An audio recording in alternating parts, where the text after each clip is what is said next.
Hi, welcome back to my craft room. It is Kathy from Raven Vintage. I'm starting a new series using this vintage book. It's beautiful. And I have two challenges for myself.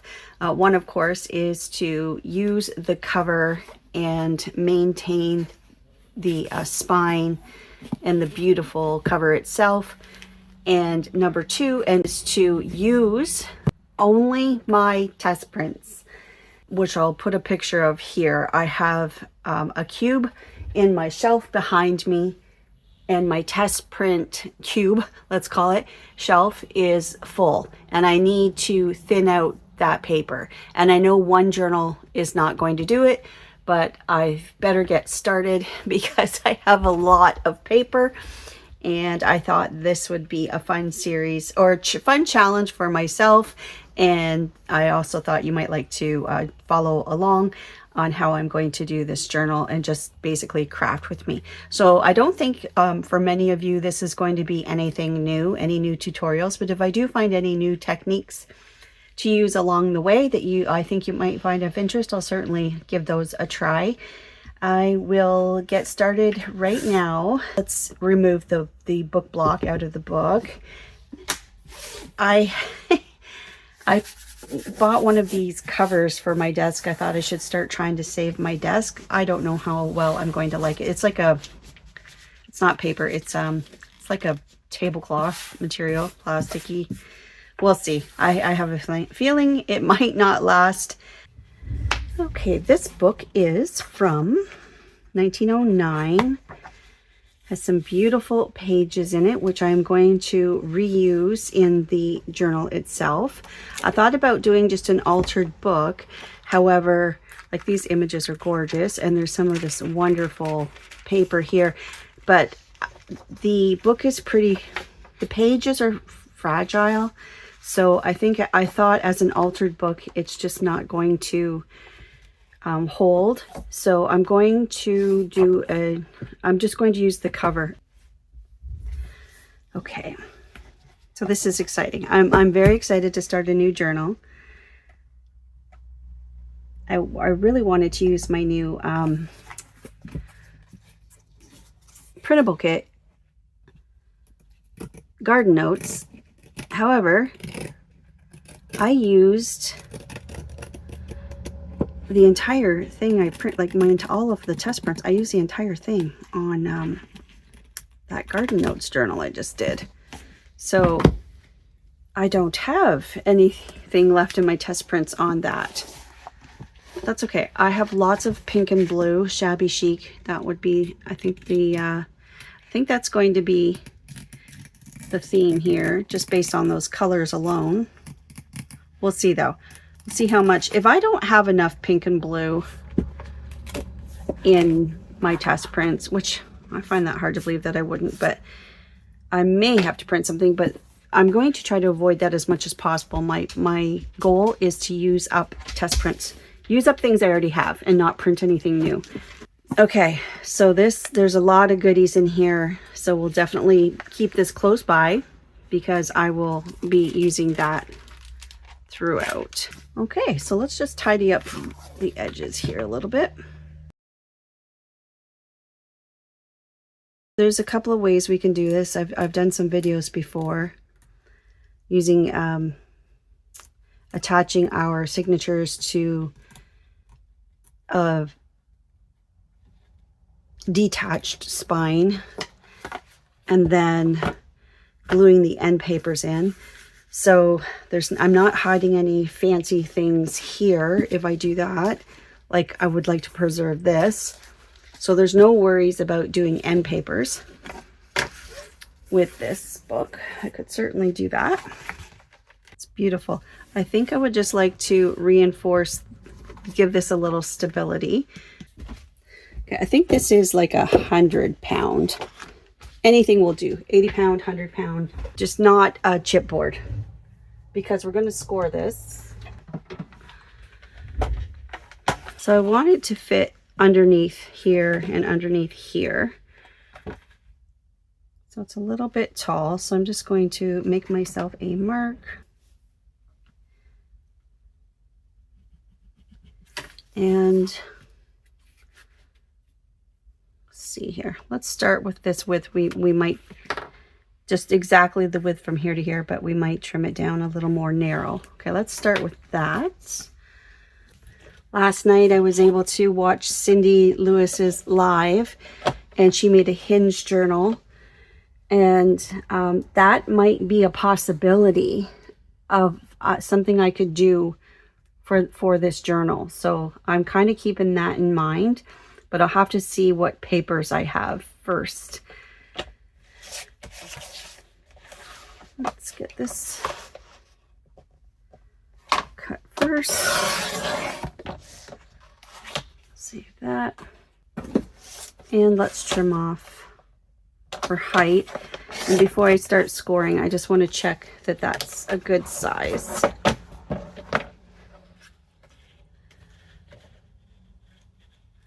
Okay, so to get underneath, this is too wide. So I think I need to do the same width as this guy that's already in there.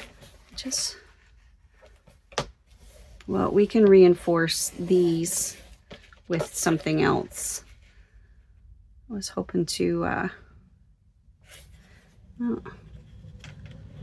no, you know what? I probably still can get under there. Let me just make it, let's just do a little bit at a time. I don't know, what's that, like a 1/4 inch I took off. There.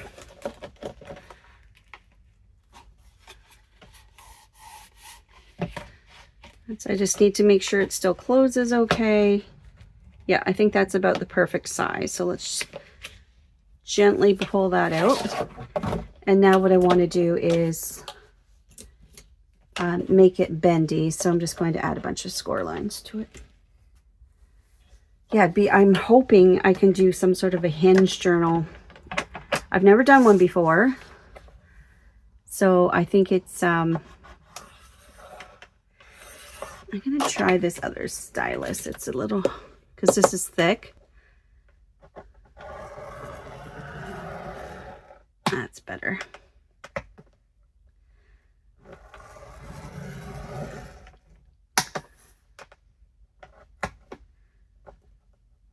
I'm going to zoom through this because that clicking noise is super annoying. So I'm doing every 1/8 of an inch here.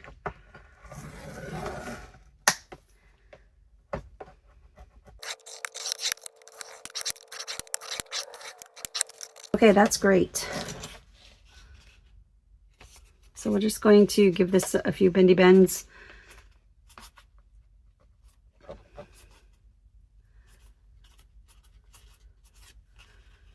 And then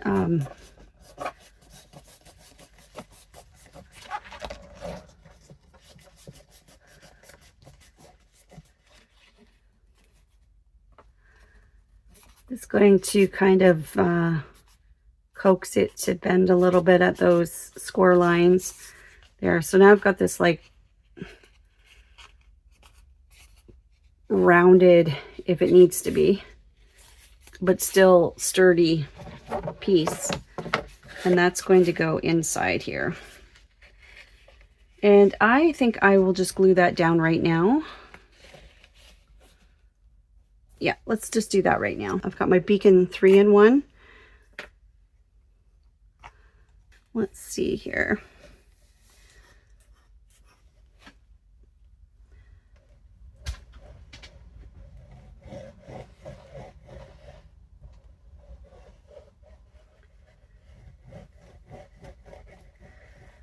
That's probably way more than I need. There we go. Put my lid on better this time. Okay, so lift that up a little.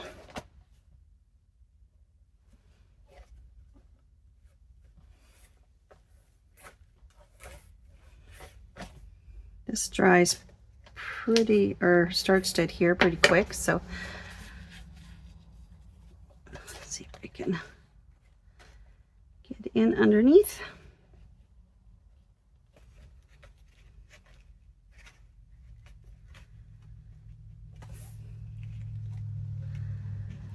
There we go.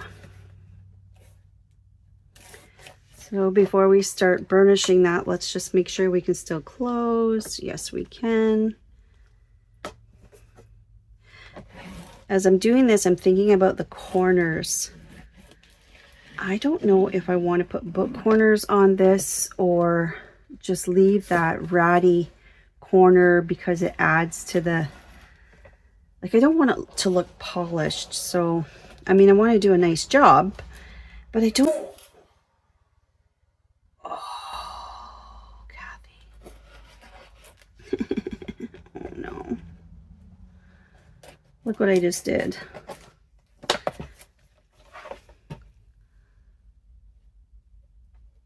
Okay, I'm going to glue that right now. See, it was already come apart there, and I just really don't want to cover up that spine. I'm going to try to keep it. Now, if need be, I might need to do some huggers right here, like just wrap some fabric around those. We'll see. But for right now, let's just see if we can... It looks like maybe it was already ripped, so I don't know that I caused all that. No, I think it was already ripped. Yeah, there we go. Just going to pinch that closed for a second. I need to fill my, yeah, see, it does have some damage there, so it looks like, well, I don't think it's going to interfere with the integrity of the book, but I'll have to decide at some point if that adds to the vintage vibe or if it's going to tear further. Is it going to be a problem? Kind of like the look of that. I do kind of like, call me weird, but I do kind of like the look of that. I mean, we rip things on purpose, so in junk journaling, don't we? Okay, that can be tended to later anyway. This was my goal, was to get this in here. Okay. And like there to there.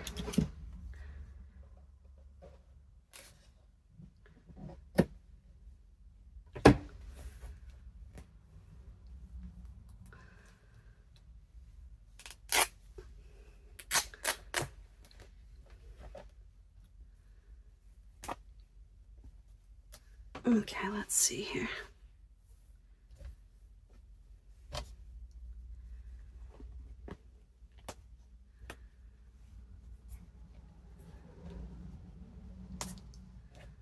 Okay, there we go.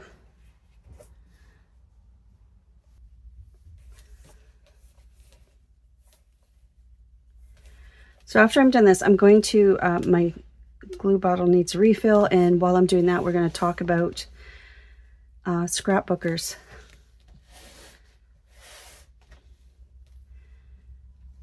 Well, we're not going to talk about you. Not like that. Let's try this again. Okay. You can see, I don't know if you can see, under that paper, I can see a texture of a netted material that would have been glued underneath the, well, you can see it there. I'm just going to zoom in here for you. That material right there on the inside of the cover comes across right here to here like a tape. It's like a, think of it like a drywall tape. You can see it comes across that far. And same thing, they stopped up here, so it didn't cover up the, so we're kind of doing the same thing.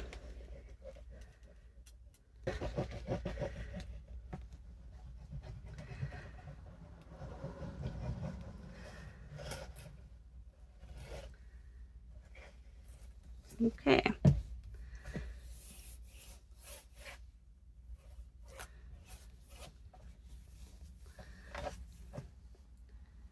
And here we go.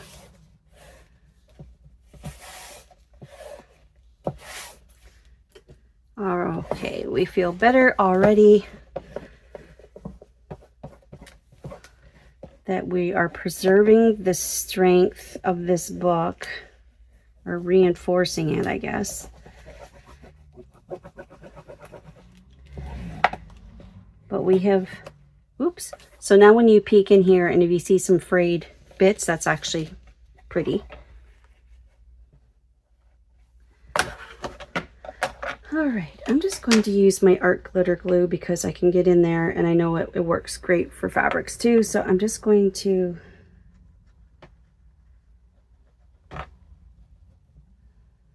get it glued down so I can use my precision bottle.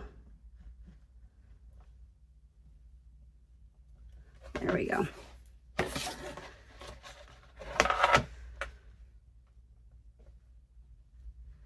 Right in there. And there. Okay. So now when we do put a page, like our end papers, this will get covered up to here. It'll be covered like that. So you'll still see the original cover here, but this fabric will get covered up entirely. The signatures will go top to bottom, and then this will, you'll just see that from looking inside the spine on either end. Just going to set that aside. I'm happy with that for now.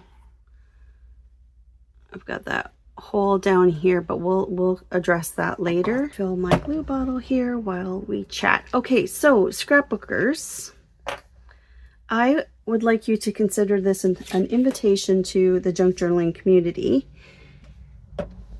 because as soon as I find my pokey tool, I'll tell you. I'll use this one. Just want to pop that bubble. A surface tension bubble there. Okay. The last workshop I did, I had quite a few scrapbooking ladies come. And when I say scrapbooking ladies, I'm talking about these ladies that have been, oops, that's not what I want to do.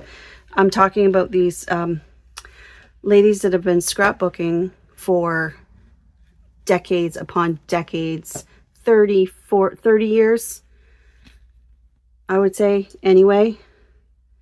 They still get together on a regular basis. They still go to conventions, and it's still a big thing to them. Now, I've never been a scrapbooker, so I don't pretend to know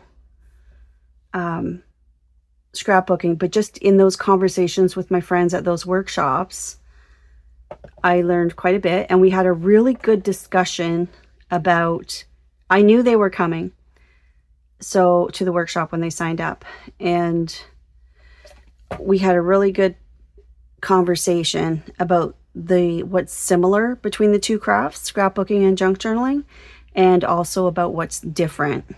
So I was going to do an entire video on this, but because there's so many similarities, it just didn't warrant, I didn't think, an entire video.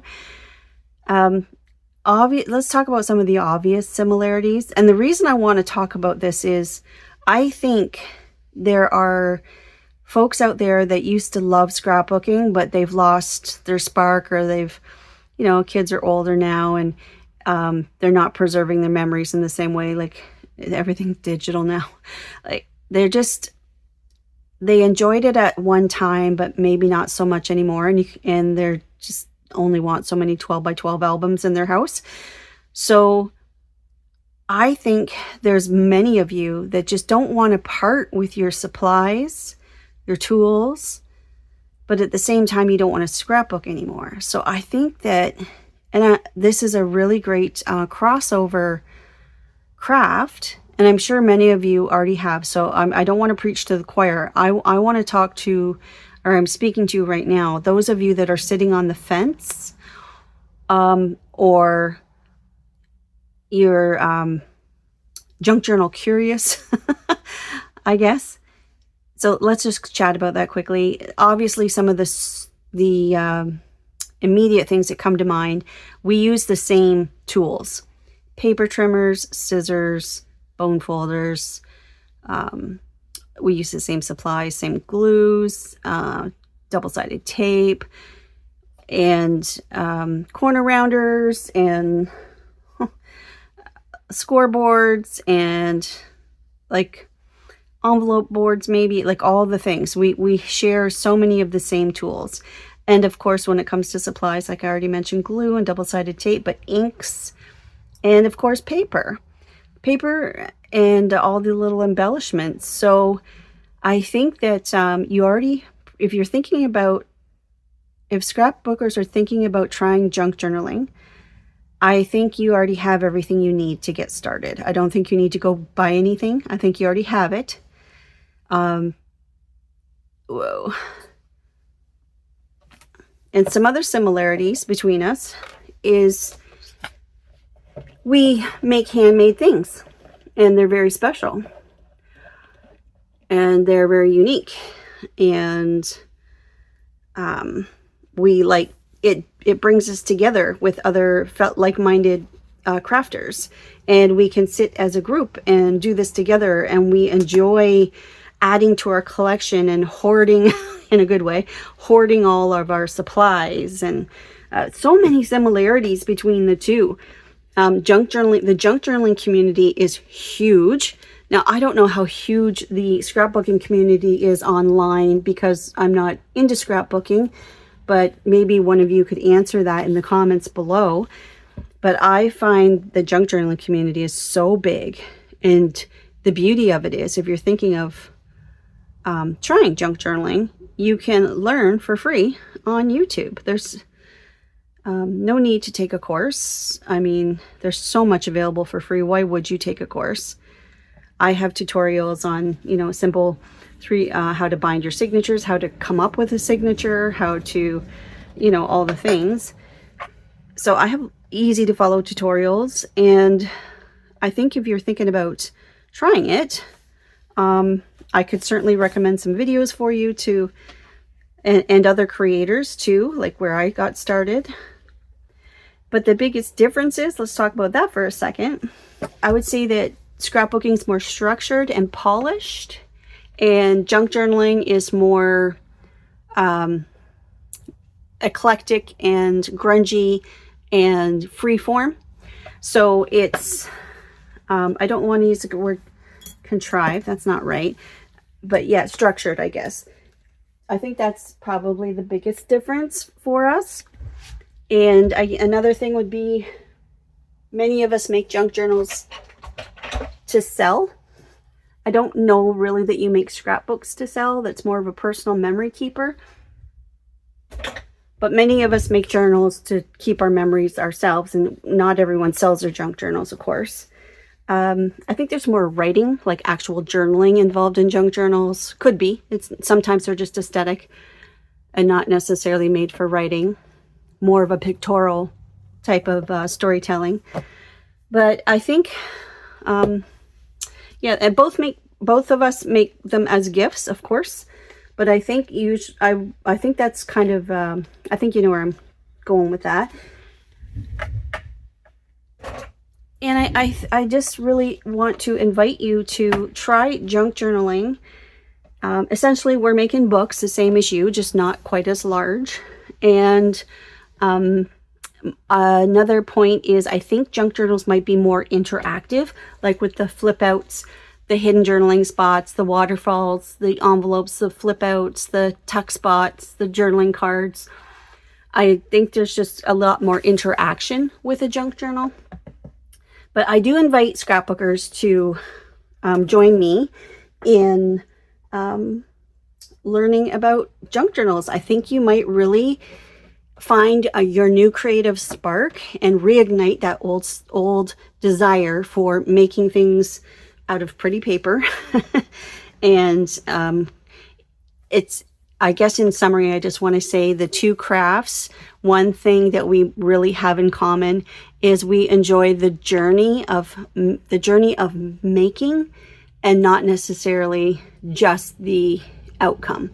We enjoy the entire process, from selecting, curating our supplies, to the making, and then of course the finished product, but we enjoy the entire process. And I think that really what is kind of unites the two crafts, aside from the obvious stuff. But yeah, so I invite scrapbookers to take the leap of faith and give it a try. And if you have, like I said, if you have old supplies sitting around and you just can't part with them, but you're like, I don't know what to do with them, but I don't want to scrapbook anymore, I invite you to try junk journaling. Okay. I am going to now go grab a bunch of papers, and we will start looking at whether or not I want to do that Hinge journal idea. I think I do. I really think I do. Okay. Stand by. Okay, so I quickly grabbed a bunch of papers from my test prints in pinks and blues. So I'm just going to do a quick sort. Obviously, I'm looking to make signatures, so just these pieces aren't going to, these will be more like pockets or tucks. So set that aside. And I did grab some of my pink sentiment, so we'll keep that. And this I grabbed. So this used to be on my desk. This was my desk cover. It's wallpaper. So that might make good, I don't know about the color, but that might be a good inside cover to attach to the end papers. I don't know, we'll see. I just thought I would grab that right now. So I just want to do a quick pink blue sort.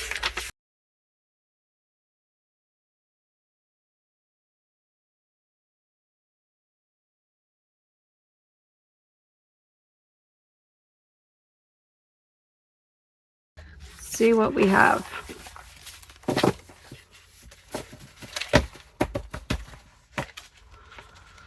All right, so the songbirds are fine. When I hold these up to the vibe of the cover, and the avocado died. This guy is a maybe. These are all yeses. So I'm just going to set those to the side. There's gold in the title, so I'm quite okay with this color being in there. Might be a little too much. This has a lot of pink in it. That's good. Okay, so this blue is not the blue, but I think in the middle of the journal it would be fine. I'm good with that soft color here. I don't think this is the blue I'm going for.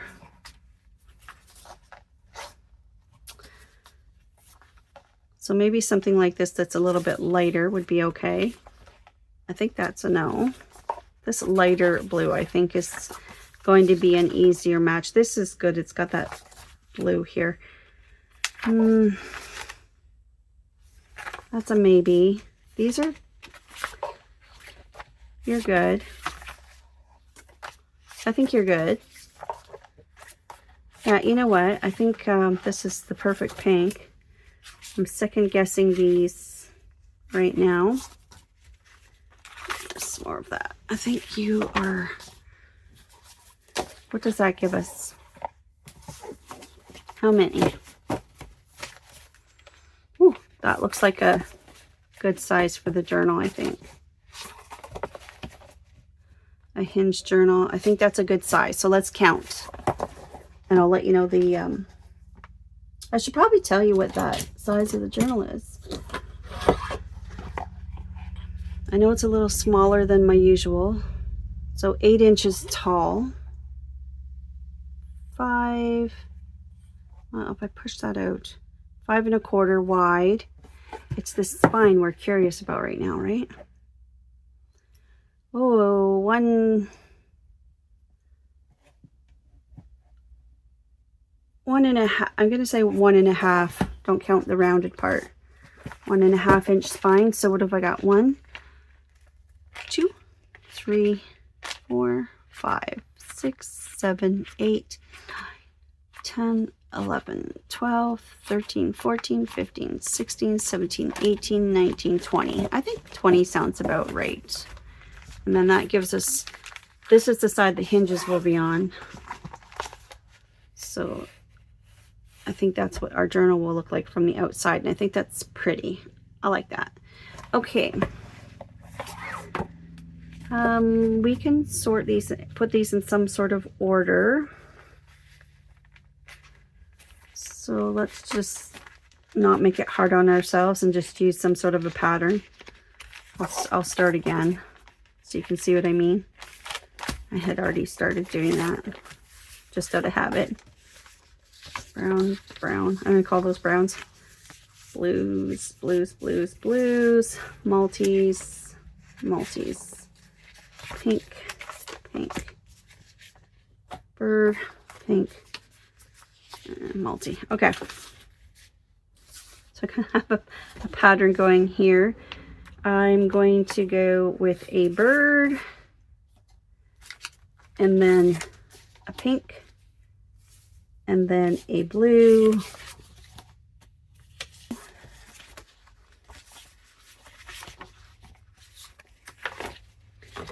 Okay, so let's see this pattern. So I have bird song, a pink or an avocado dyed, a blue paper, and a multi. So we'll start with a bird song again. A pink. Bird song pink. So bird song pink. Maybe if I just lay them out like this. Yeah. See what I'm doing? Laying that out. Bird song pink, blue, multi. Bird song pink, blue. And I'll switch it up to one of these multis.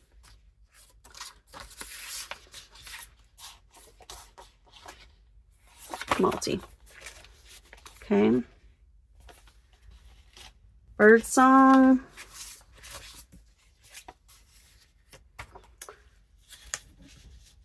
Blue. I'll go pink like this time. Pink, and then some sort of a multi. Good. Bird song, pink, blue, some sort of a multi.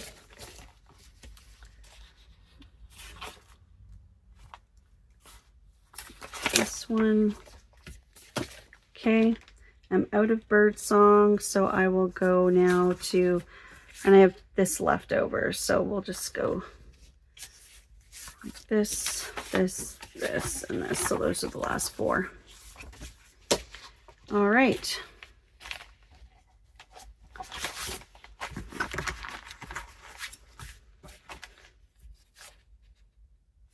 Is that upside down? It doesn't matter. I guess maybe it's this way. Okay, let's see what that's going to look like. Now keep in mind,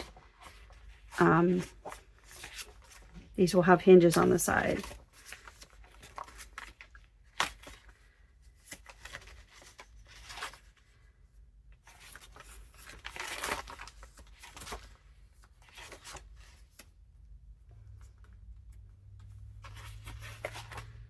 That one goes this way. I was just checking the text. That's this. I think you're upside down. Doesn't matter with that one actually. This.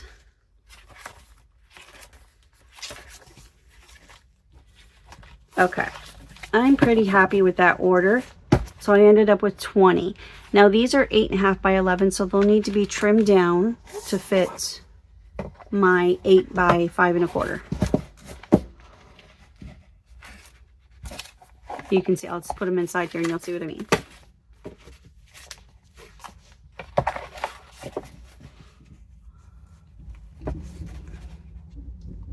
I forgot about our lined pages. I think I want to add at least 4. So I do like this one has pink in it. This one here.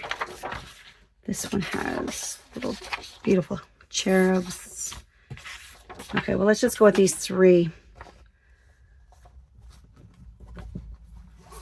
So So I'm just going to quickly fold these. Now I am going to do, I only printed these singles, I'm only using single-sided papers. So we're going to do this a little bit different than I just watched Cindy do hers. I'll explain that in a second. Her pages were printed double-sided. So when she hinged here, you opened up the page and you have a printed side on both. So you have this side printed and that side printed. What we're going to do is we're going to hinge the open side shut. So this is your paper, front and back. Just a little bit different than what Cindy did it, how Cindy did it.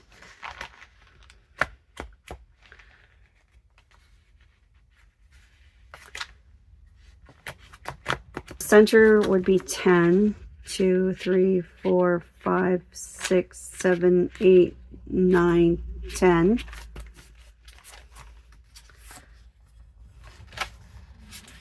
Okay, so we'll put that, or do I want this little cherub guy maybe?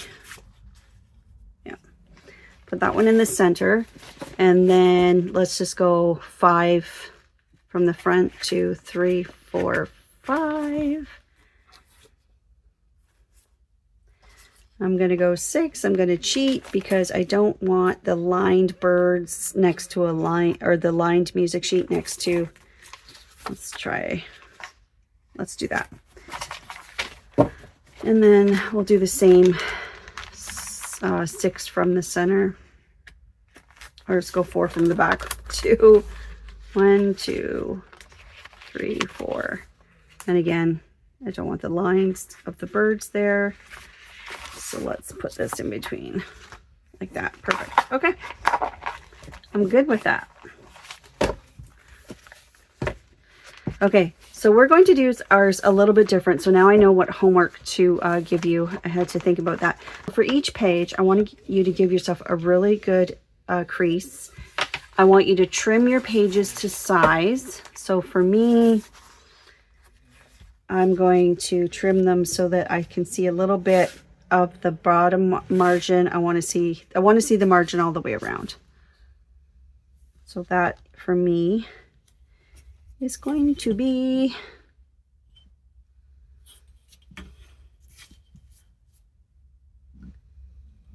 looks like 7.75, and then from the inside going backwards,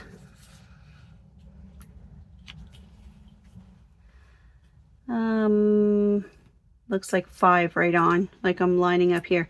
So 5. Now this is, keep in mind, this is going to be covered also by the hinge. So I'm going to be trimming from this side, the open end, and I'll probably trim some from the top and some from the bottom. It depends for each one what I want to capture.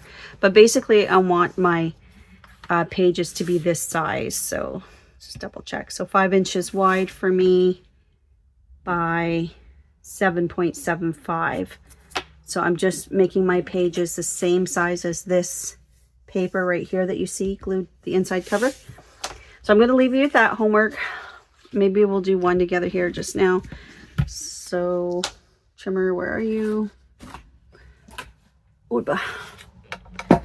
So these I want to be 5 inches and 7.75. So I want to take off 3/4 of an inch because these are 8.5 tall, but I want them to be 7.75, 7 3/4 tall. So the difference is 3/4 of an inch. I want to remove 3/4 of an inch, which I think is this first line right here. And in this case, I think I'll take it from the bottom.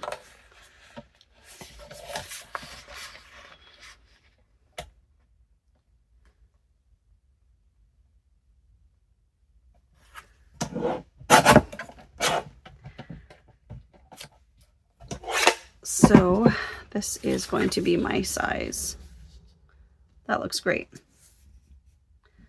That's the size I want. I like that. Okay, now here's where I'm going to be a little bit different than what Cindy did. once you have these, your sizes figured out, I'm going to glue my pages together. It's very opposite of what Cindy did. If you have papers that are printed double-sided, then you can glue your hinge here and leave it so that your page opens and you can see both sides, and then you have more pages to your journal. Actually, you'll have front, back, where I'm just going to glue mine in this way. So I'm just going to have front, back, and my papers are going to be a little bit thick. That's how I'm going to do this one. I've never, like I said, I've never done it before, so in theory it sounds great, but I'm going to do a very thin bead of glue on all 3 sides of my papers and glue them shut.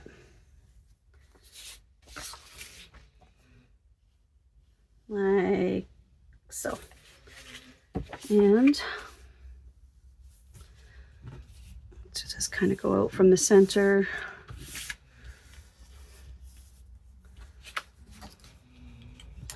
And hopefully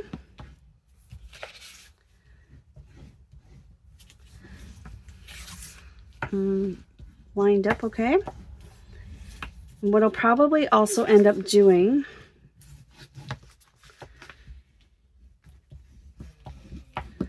there we go.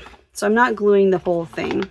I'm just gluing the 3 sides shut. It's nice and thick now, but this is how I envision this just being like a nice thick paper. It's glued shut. Now I will be inking these 3 edges. So if you have any slight overlap, like you can see the white there didn't quite line up, that's going to disappear when I ink that. We'll do one more together.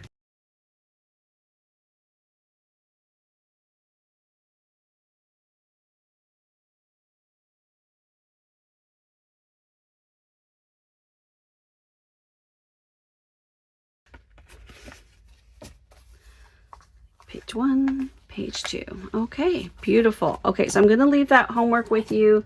Trim up your pages and glue to the right. Trim your papers to the right size.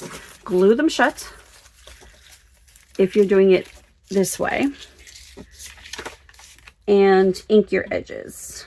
And then we'll meet back in my craft room here, and we'll move on to the hinge portion of this journal. We'll make the hinges for next journal or next video. Like I said, I don't want to promise too much in each next video because having not made one of these before, I really don't know how long it's going to take. But what's left to do, obviously, hinge the journal, attach it to once it's all done, we need some end papers to attach it into our journal. And then we will, of course, do all the things, the pockets and the tabs and the tucks and the flips and then add all the extras, the embellishments, the journal cards. Maybe we'll do a closure. I don't know. We'll see. Well, thanks for hanging out with me in my craft room today. I'm going to continue working on my papers, and I will see you next video. Bye.